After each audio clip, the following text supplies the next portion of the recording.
والسلام على سيد المرسلين وخاتم النبيين محمد وعلى آله وصحبه أجمعين.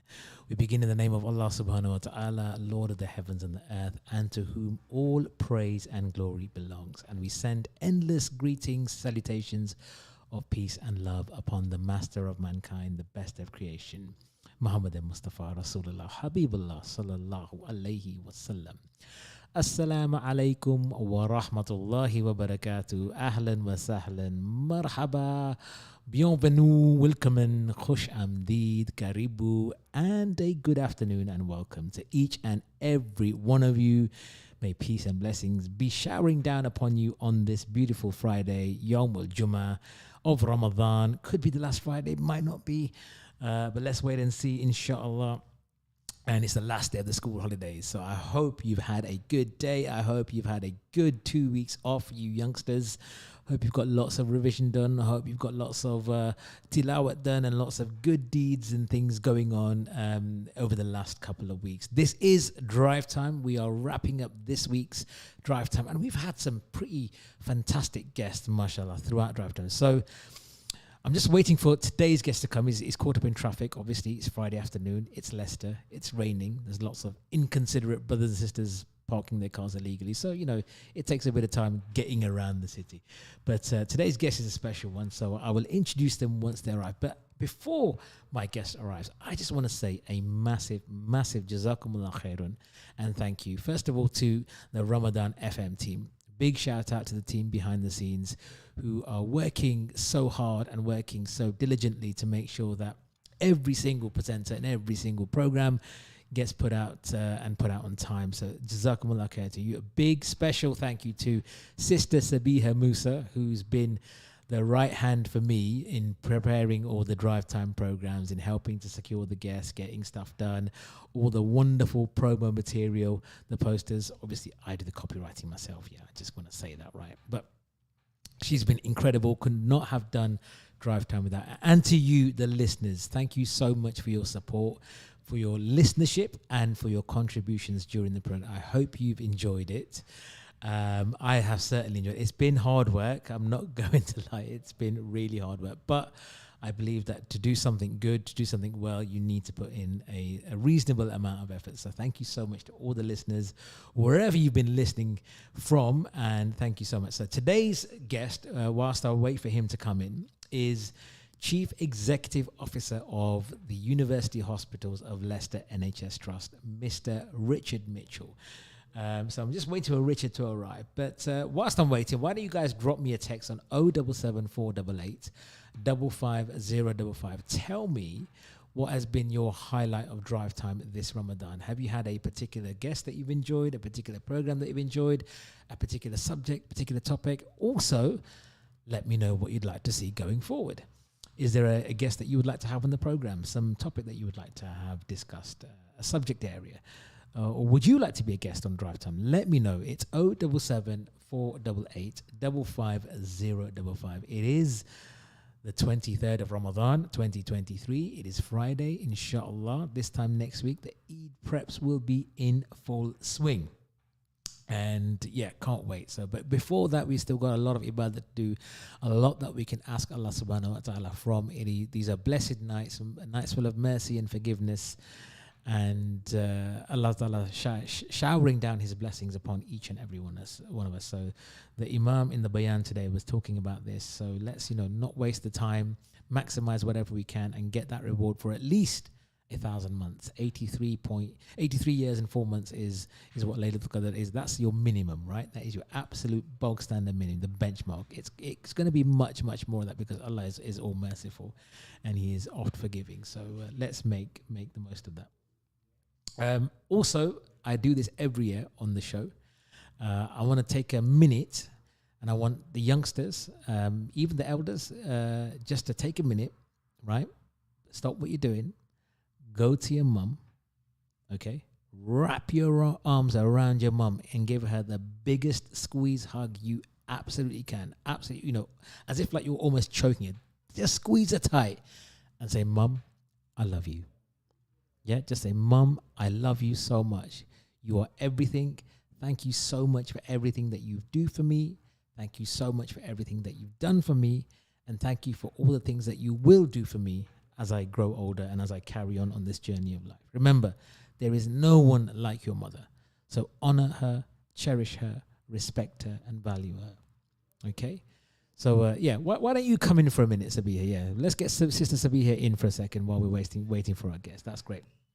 So go and give Mum a big squeezy hug, okay? And mums, if you're out there, why don't you text me to let me know if your sons or daughters are giving you that squeezy hug and a big fat sloppy kiss on your warm cheeks, and say and let me know if they've said that to you and given you a squeezy hug. Sister Sabiha, take a seat. Come on, we're waiting for our guest. Apologies for the delay. I'm sure Richard will be absolutely mortified that he's late. But we've got Sister Sabiha Musa coming. Assalamu alaikum, Sister Sabiha. I was just thanking the listeners, saying to the listeners how important you've been in making Drive Time and all the other programs happen. Alhamdulillah, behind the scenes is something crazy. I'm not an NHS specialist. I'm not going to talk about all things medical. But alhamdulillah, I think the radio has given, one of the things that I really like about the radio is meeting all these amazing people. Yeah. All in their own fields. I mean, those of you who listen in, you'll know that in the mornings we have a lot of the ladies who are presenting. As we go through the day, we have a lot of the men presenting. We've had, shuyuk and sort of ulama presenting as well. And alhamdulillah, we've got a couple of Taraweeh shows as well. And everyone brings to the radio their own expertise. And you, Brother Irfhan, obviously, you're a jack of all trades. You come and interview lots of all trades, master of none, might I add. You interview lots of different people. So, and I'm going to take this opportunity to talk about digital radio. Can I do that, Brother Irfhan? Of course you can. So what you may have noticed on our Instagram posts this year is that we've been writing Channel 9 or Station 9.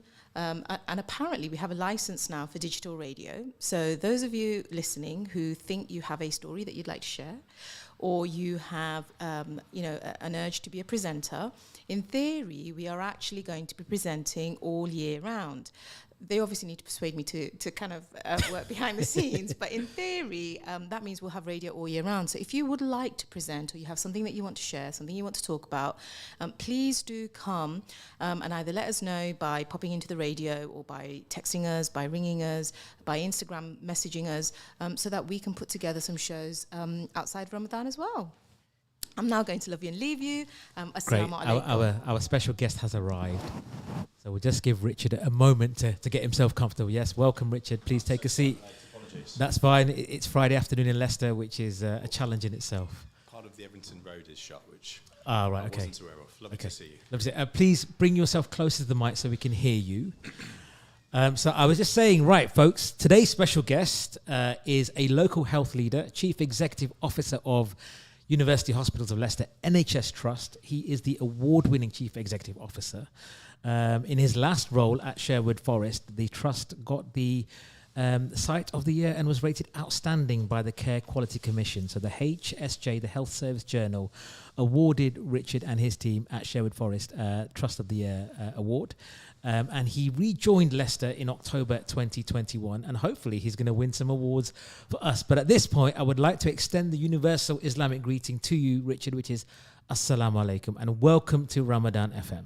Thank you so much for having me. It's fantastic to be on your station, second year in a row.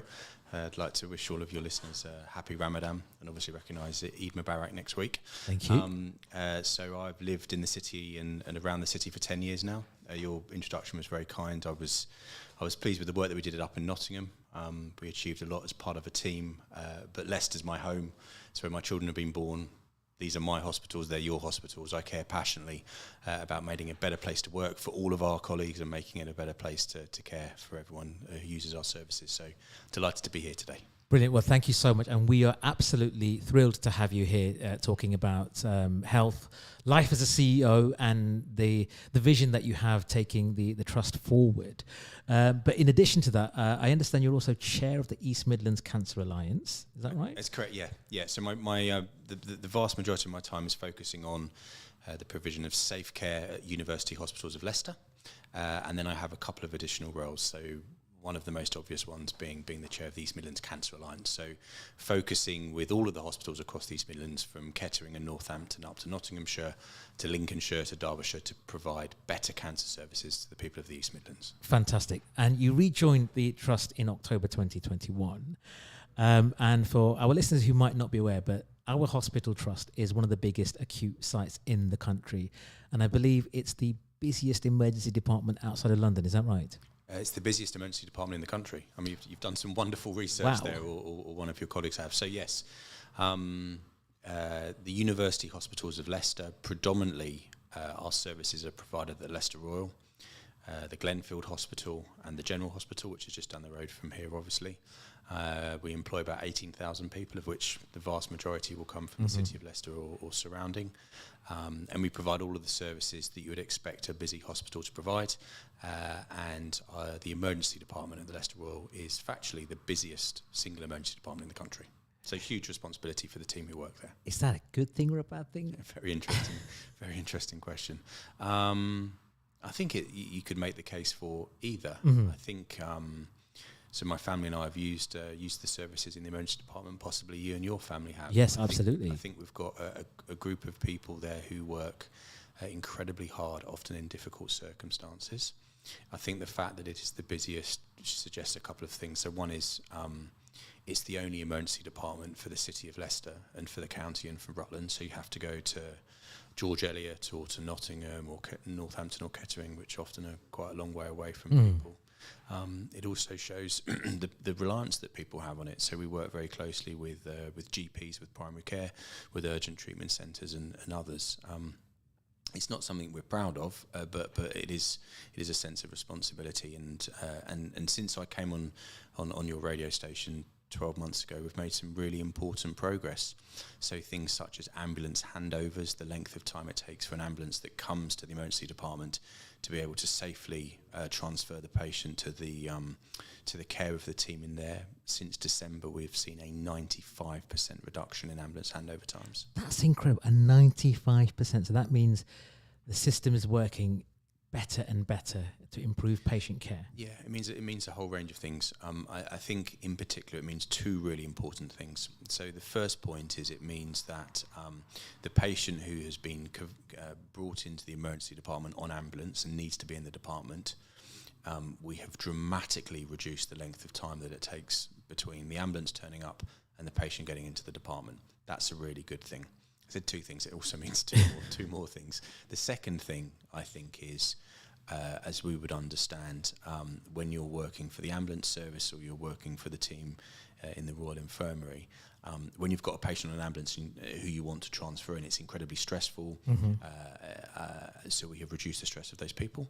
And the third thing is possibly the most important, is it now means that the ambulance can get back out into the city, back out into the county and care for the patients who have phoned 999 or their friends and family have in a more timely way. What I would like to recognise is that improvement is through incredible hard work from the team who work in the emergency department, the team who work on the ambulance service, with lots of support from a whole range of other people. Their lives are not easy. Arguably, their lives have got no easier despite the progress around safety. Okay, thank you. Since you've come into the role, you've been very clear about what you want to achieve, and you've outlined that vision in a 12-point plan. Is that correct? Have I got that right? Yeah. So we can I come in at that point? Yeah, okay? absolutely. Yeah, fab. Thank you. So the 12-point plan links into one of the three key objectives we have in the organisation. So the university hospitals of Leicester are primarily, we're a provider of healthcare.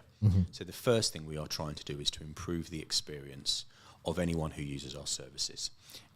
And we know for a whole range of reasons, the vast majority of which are preventable, that different people will receive a different experience of accessing healthcare, whether it's in GP, community, or in the hospitals that I work in, and we're trying to raise that bar. So irrespective of people's ethnicity or factors such as deprivation or other protected characteristics, we want to provide the best possible care we can do to everybody. Some people at the moment receive really good care. Some people receive quite variable care, and we want to raise the bar to the level of care that you and I would want for our friends and family. The second thing we're trying to do is to be a better employer. and again, being a better employer for everybody. Mm-hmm. I recognise, I'm acutely aware that as the chief executive, as a white chief executive, as a white male chief executive, as a white male who's heterosexual chief executive, my experience of working in the organisation is different to the experience of others. Mm-hmm. And we need to change that.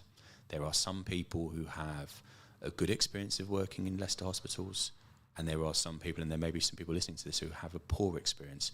And I passionately believe about changing the experience. Why? Because if you feel that you can bring the best version of yourself to work, that in the healthcare setting will translate into safer care for patients. If you can bring the best version of yourself to work, I personally believe from experience it's good for your mental health.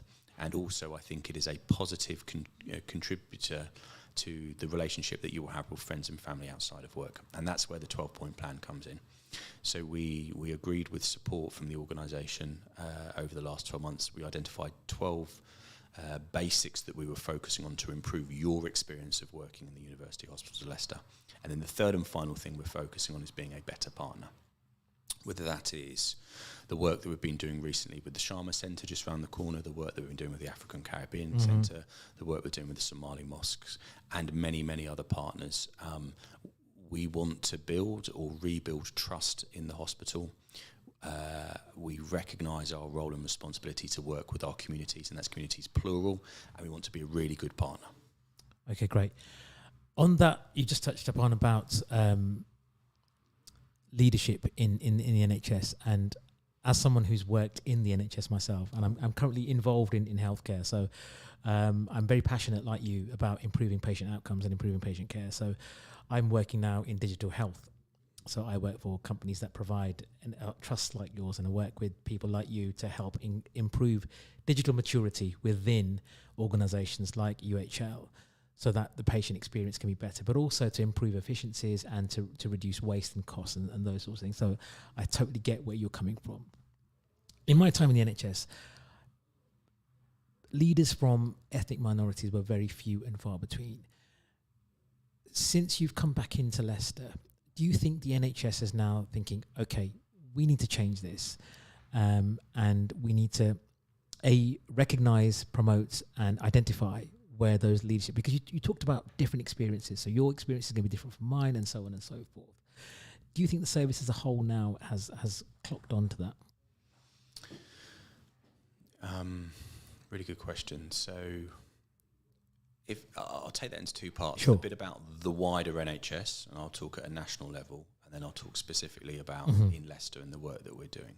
I think the wider NHS, like wider public services, has recognised belatedly that there are multiple points of difference, and that we need to change that. And I think if I'm speaking openly, and I always try to, I think there can be a concern amongst some people that that the conversations that are taking place in some areas at the moment will still be just conversation and be based around rhetoric. And what we need to see is action. And people talk about how can I be someone that I don't see? So how can I be an NHS chief exec when I don't see many NHS chief execs who look like me, who come from an ethnic minority background?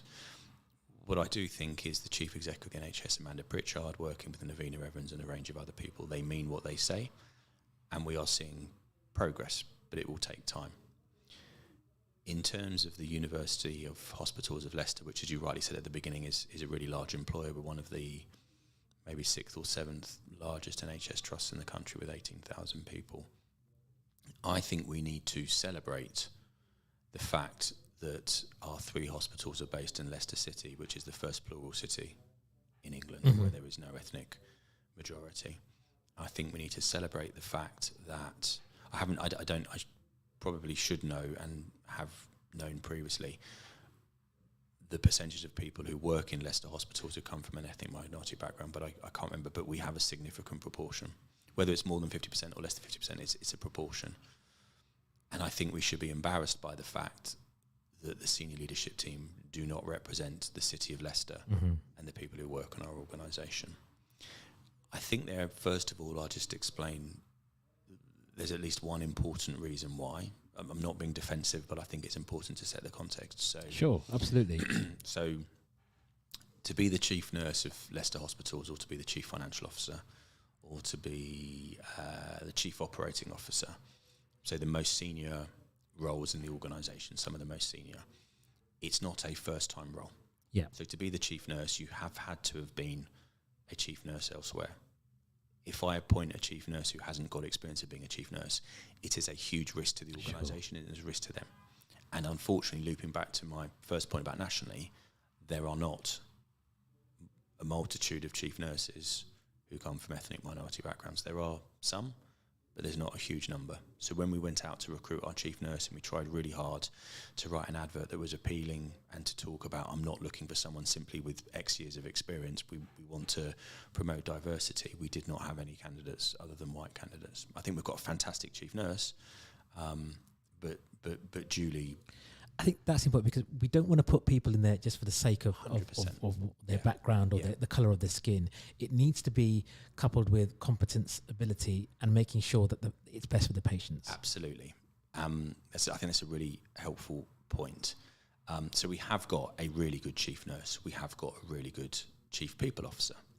We have also, over the last 18 months, been able to appoint an unbelievably good director of health equality and inclusion called Dr. Roo Rathni, who's also a consultant geriatrician. And Roo's parents are from Sri Lanka. She was born in the UK, but her parents are from Sri Lanka.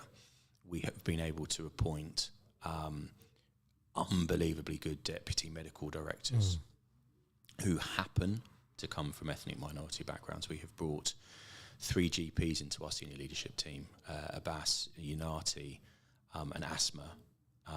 We have appointed new non-executive directors. So we are beginning to make progress, which I think is important, but I recognise there's a huge amount of progress to make. And I think in the sphere of health, that has to be done carefully. Yeah. It has to be done properly. And there's a risk of too much too soon, because this is people's lives you're dealing with. Yeah. So my... as a chief exec,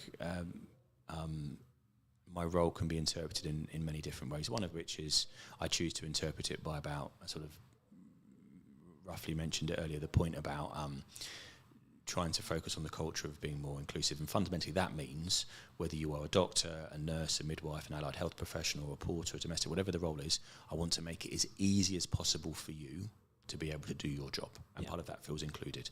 But another key point of my job is managing risk.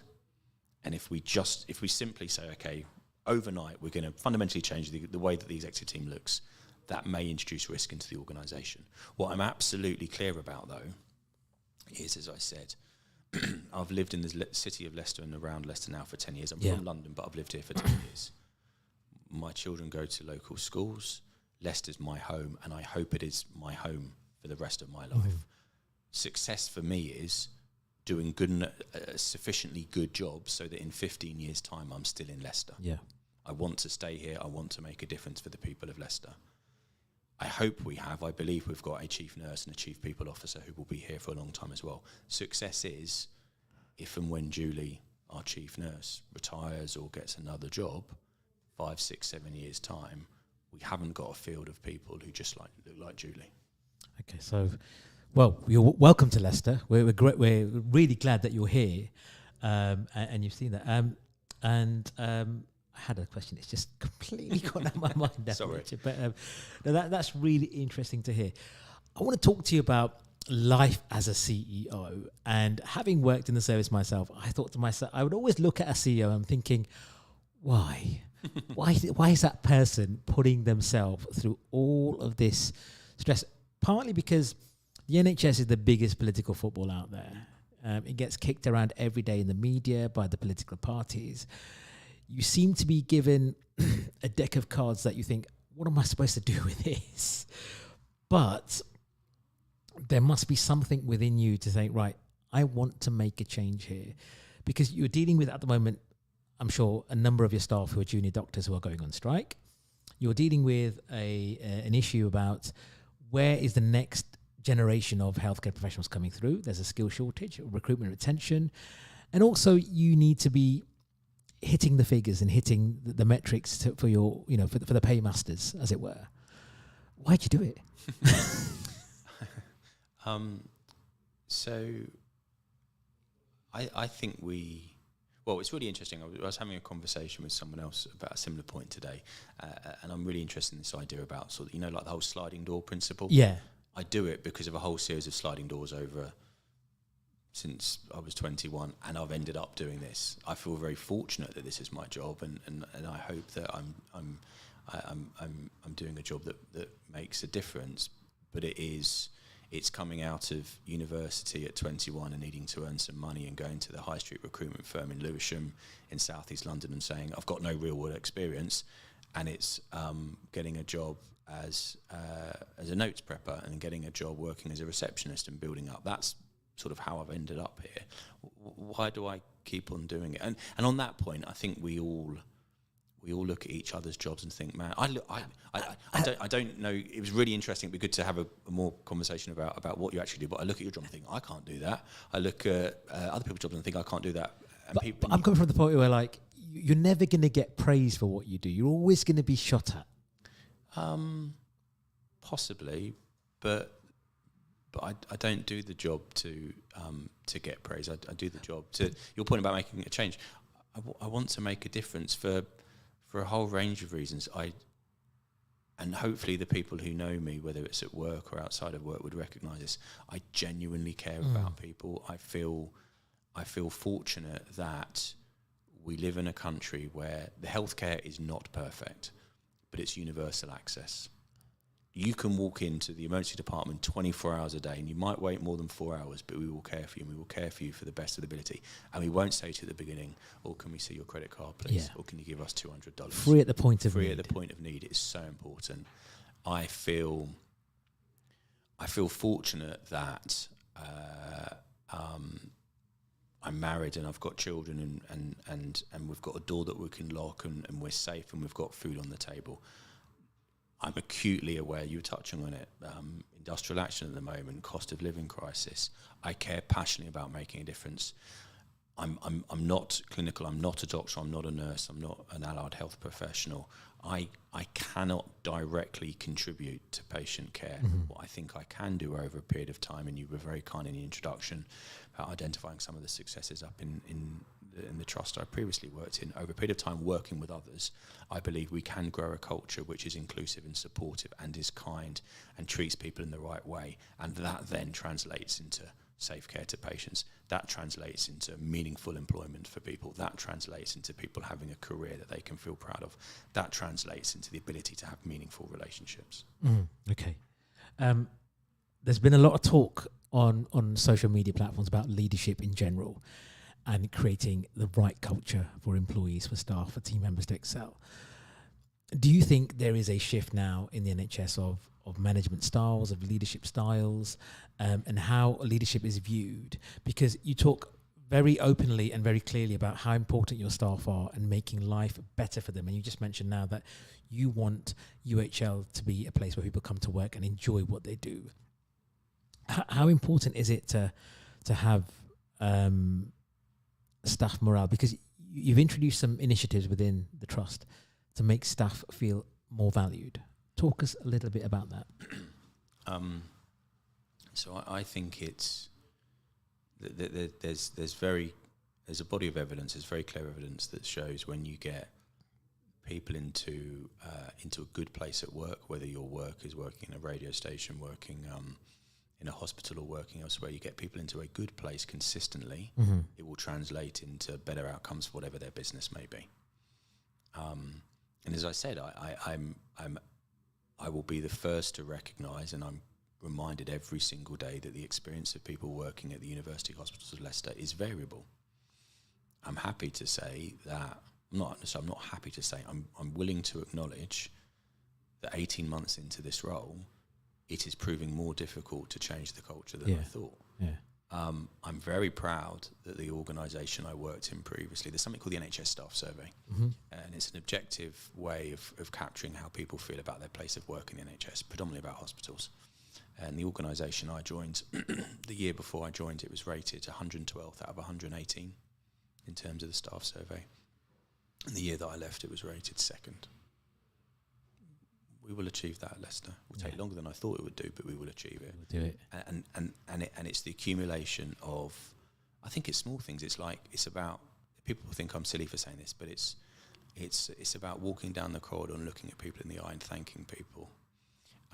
You may have, there's somebody called Ivan Brown. He's Director of Public Health. Yeah. Brilliant person. And Ivan told me this, and I've quoted it a couple of times before, so I hope he's okay with me sharing it. Ivan, his first job, or one of his first jobs, I think, was working as a domestic at the Leicester Royal Infirmary. And he talks about one of the things he would do would be he'd mop the staircase. And he says, as a domestic, you identify there's two groups of people in life. You've got the person who'll stop and thank you and say hello and smile, and you get to know them, and you know a little bit about their family, and they know a bit about your family and all of that. And then they go and do their job. And you've got the person who just walks across that wet floor, doesn't look at you. Thinks you're domestic. I'm not talking to you. No. Leicester's got people in both of those groups. The people in the second group, I don't want them in my hospital. Yeah. We want people in that first group. That's what the culture's about. Okay. You mentioned previously about risk, and at that point I forgot what I was going to ask you. It's just popped back into my head. When taking the role, were you aware, apprehensive, or I suppose just wanting to address certain issues? Because the trust has been in the news prior to your leadership for a whole host of reasons. Financial deficits, clinical risk scenarios, and a lot of other things. What was your feeling coming back into the trust, thinking, right, the spotlight's on us? You have done your research, haven't you? I mean it in a positive way. No, I know. Absolutely not. I was aware that me coming to Leicester was a risk for me, and I was aware that Leicester appointing me was a risk. I'm not perfect. There's lots of things I can't do. There's lots of things I'm trying to do. Yeah. But I'm not perfect. I was advised by a few people about being the chief exec of the hospital that's round the corner from you is a huge risk. And actually, I don't think it is a risk. It's a responsibility that at this point I enjoy. I enjoy taking my son to football in Wigston on a Saturday morning and having a chat with people. And maybe it's a leading conversation. Maybe as I get to know them over 3 or 4 weeks, I say, well, what do you think of the hospital and all of that? And they open up. I enjoy going to Costa and listening to people because hospitals are something that we all use. We all know someone who works in Leicester hospitals. We will all know somebody, maybe ourselves, have been treated there. Mm-hmm. It's a huge responsibility, and it motivates me and drives me to make a difference. Yes, the university hospitals of Leicester has got its problems. Yes, it's been in the news quite a bit. It hasn't been in the news that much over the last 18 months. I think it is beginning to change. Yes. I think we are building confidence, but we're I don't know, it's impossible to say, but we're 10, 15% down our pathway. Yeah. We have so much to do, but I think things are beginning to change. And what I've experienced in other organisations is you have to work incredibly hard. You have to push incredibly hard. Mm-hmm. You have to hold your nerve. You've got to do it consistently. Don't be that person that, to use it as an example, that smiles at someone next day and then the next day you're on the phone or you ignore them. Do it day after day, consistently, day after day after day, and you might get there. Okay. This is Ramadan FM. I'm in conversation this drive time with Mr. Richard Mitchell, Chief Executive Officer of University Hospitals of Leicester NHS Trust. If you've got a comment or a question you'd like to pose to Richard, drop me a text on 077 488 55055. Richard, thanks once again for coming in. It is Ramadan here in Leicester. A couple of questions I have for you now around that, and really it's a platform for you. Leicester's the hospital's got a very diverse employee makeup. What's the trust doing to accommodate Ramadan for all of its Muslim employees? And secondly, and probably most importantly for you, is what would you like from the community? Thank you. So I came on the on the station about 12 months ago. Very kindly was invited in by Zafar, and it's been a pleasure to come back again at this time of year. What are we doing for Ramadan? So I think we're doing a whole series of things to acknowledge it. I have, as the chief exec, I've I've written some blogs about it. We've had colleagues come on to some of our Friday focuses, which are virtual sessions, who are recognising and celebrating Ramadan. We've acknowledged the importance of it. We've acknowledged the need to be respectful, both in terms of the needs of our patients, but also the people who work on our organisation. I think we have work to do, but under the fantastic work of our chaplaincy and others, I think we are an organisation that is increasingly recognises the role that religion plays in our communities, and we need to be cognizant of it. So hopefully that covers the yes, the absolutely. The second point I think was what do I want So in the community? this is your platform right now to make a request or a plea or whatever it is for the community. What would you need? What can we do to help you in your job?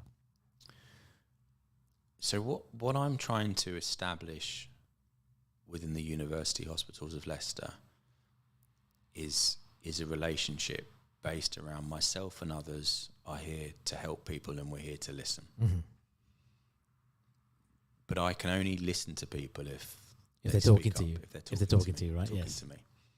And at Leicester Hospitals, we have circa 100 wards. So the idea that myself or the team I work with can visit every ward and every environment every week, every month, there's just not enough hours in the day, despite how hard we work. But what I hopefully am saying to people, and I believe people are hearing, is I'm here to listen to you. So if you want me to come to Ward 22, or you want me to visit outpatients or whatever, contact me. And I think my message is the message to the communities. It's a similar message. Let's be clear, and it goes back to some of the points you were referencing earlier. I don't think we are working in a high trust environment at the moment. I know that we've let people down. I know that things such as the financial governance and other problems have meant that we're working in a low trust environment, and there's a lack of confidence. But we are trying to change things. Your listeners have my word that we are, and it's not we are trying so hard to resolve the problems of the past, but it takes time. What I would like people to do is to speak up. And how can they get in touch with you or with your team?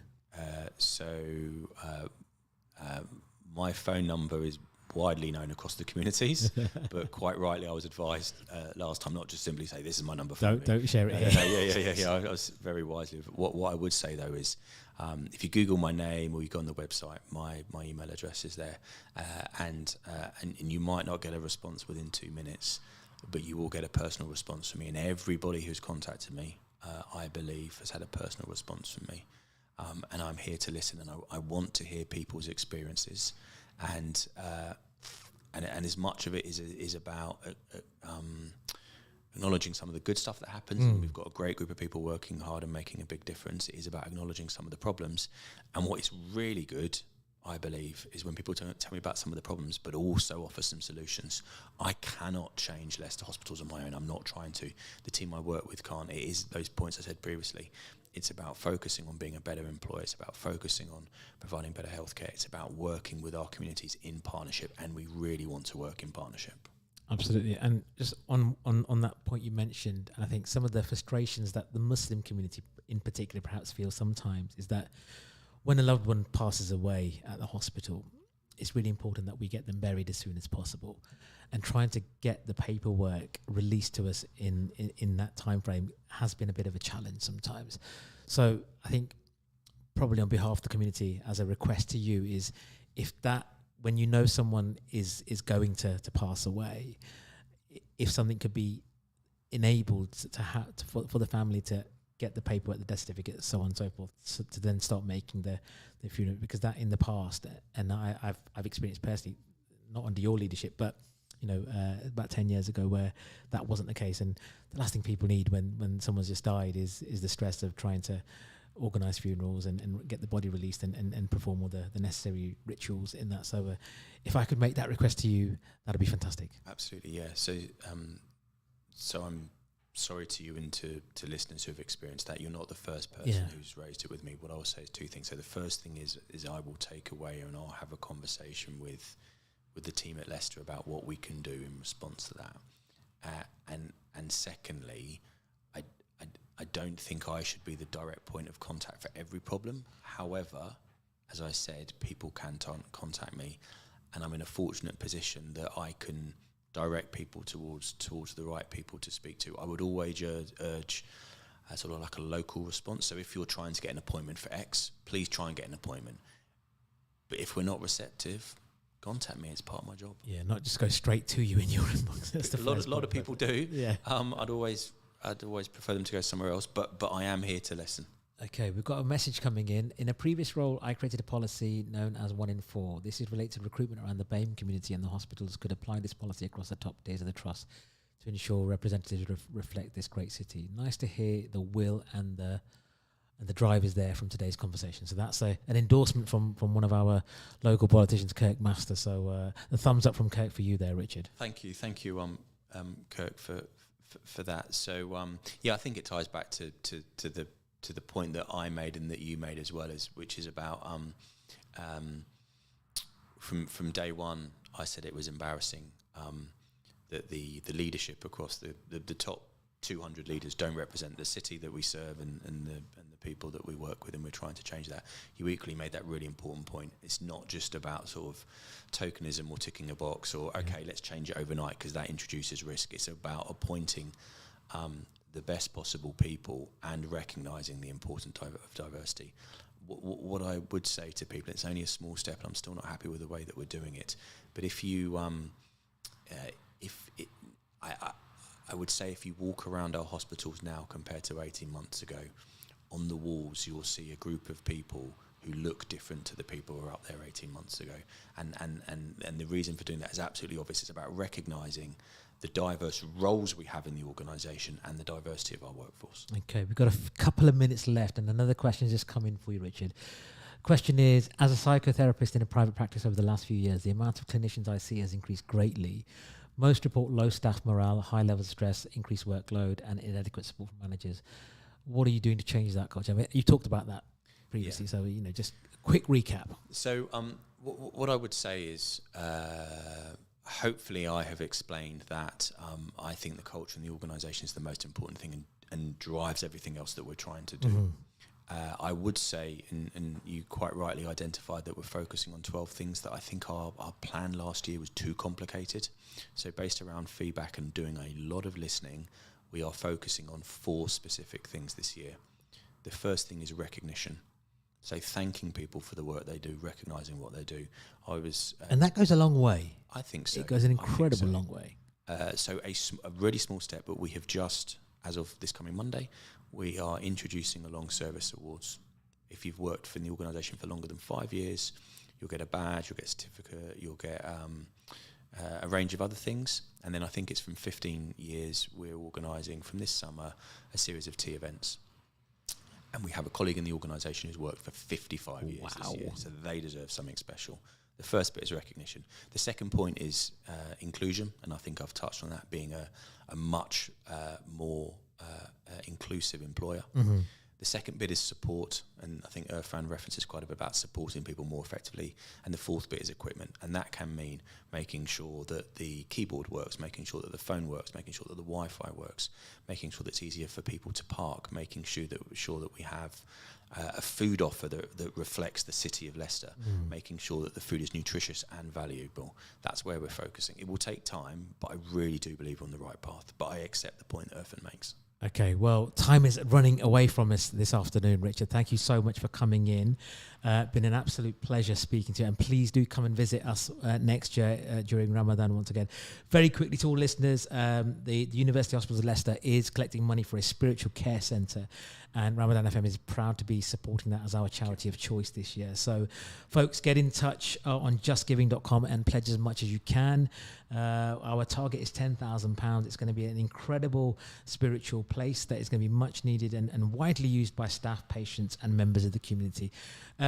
Richard, have a fantastic weekend. Like I said, thank you so much for coming in and talking about your experience, your ambitions, and your vision for the future. And I, for one, will be following it very, very closely. So if there's anything that we can do as a community, please get in touch, and we'll be very, very happy to support you. That brings Drive Time to a close this week. I'll be back tomorrow with Rahma Mercy and Maulana Khalil Patel and the gang. It is our annual pledge day, so make sure you tune in to us from 1 p.m. tomorrow. Next up is Mufti Asim with his live Q&A, so make sure you stay tuned for that. But that's it. That's all, folks, from me, and I will see you back on Monday, where we're going to have another very special guest in the Drive Time hot seat. So have a great weekend. Remember us all in your prayers. Look after yourselves and each other.